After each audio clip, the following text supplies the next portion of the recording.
কবি সজল আশফাক বাংলাদেশে টেলিভিশন বিটিভিতে নিয়মিত অনুষ্ঠান করতেন এবং টেলিপ্রেসক্রিপশন এগুলোতে যুক্ত ছিলেন। বেশ কয়েকটি উল্লেখযোগ্য সাহিত্য পুরস্কারও পেয়েছেন তার প্রকাশিত কাব্যগ্রন্থ এবং ছড়া গ্রন্থের জন্যে। এবারে আমরা কবি সজল আশফাকের যে কবিতাটিতে চলে যাচ্ছি সেটির শিরোনাম বেসমেন্ট ভাড়া হবে। আমি কবিতাটি যখন তৈরি করছিলাম আবৃত্তির জন্যে আমার কাছে পড়ে মনে হয়েছে যে আমাদের এখানে লেসোটোতে কিন্তু এখন শীতকাল, তাপমাত্রা প্রতিদিন -6 থেকে -7 পর্যন্ত হয়ে যায়, ঠান্ডা লেগে যায় খুব সহজেই। কনকনে শীত বাইরে, আর ঘরের তাপমাত্রা যতটুকু সহনীয় করে আমরা আবৃত্তিতে বসেছি।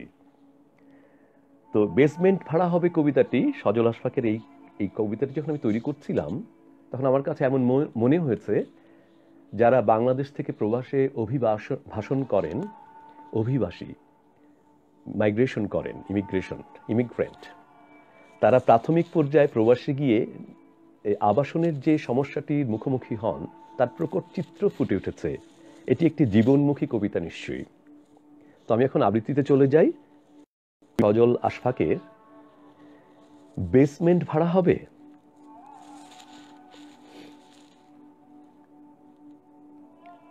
উডহেভেন সিটি জে ট্রেন এবং Q56 বাস উভয় বাহনে যাতায়াতযোগ্য সম্প্রতি রেনোভেশন করা এক বেডরুমের বিশাল বেসমেন্ট ভাড়া হবে। নিউ ইয়র্ক শহরে বেসমেন্টের প্রেমে আকণ্ঠ মুগ্ধ অভিবাসী মন যখন পকেট অঙ্কের নিরেট বিভাজনে হারায় চঞ্চল হাত, দ্বিধার জলে মিশে গেছে ভাবনার ৭-৫ লবণ। ফোন নাম্বার ধরে যে তাকিয়ে দেখি সিঁড়ির গভীরে তলদেশে আরও নিচে যেখানে রয়েছে সহজ কল্পনা সাধ্য ভয়ঙ্কর উৎকৃষ্ট উপকরণ। ক্রেডিট স্কোর ছাড়াই শুনি কবরের নীরবতা। খুব শীতল শীতল বেসমেন্ট, মরে গেলেও সহজে পৌঁছবে না শরীর। অন্ধকারটা মোটামুটি নিশ্চিত এখানে, বাতাসের অব্যবস্থা জারি আছে সারাক্ষণ।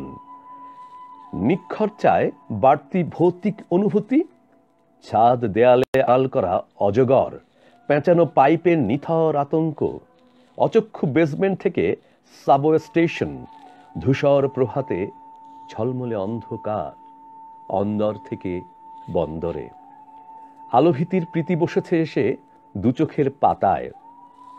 অভিবাসনের কপট মুকুট স্নান করে সব ভাষণের রেকর্ড মাওপিক সূর্য ইথারে খবর নেয় ওয়াশিংটন পোস্টের দেয়ালে।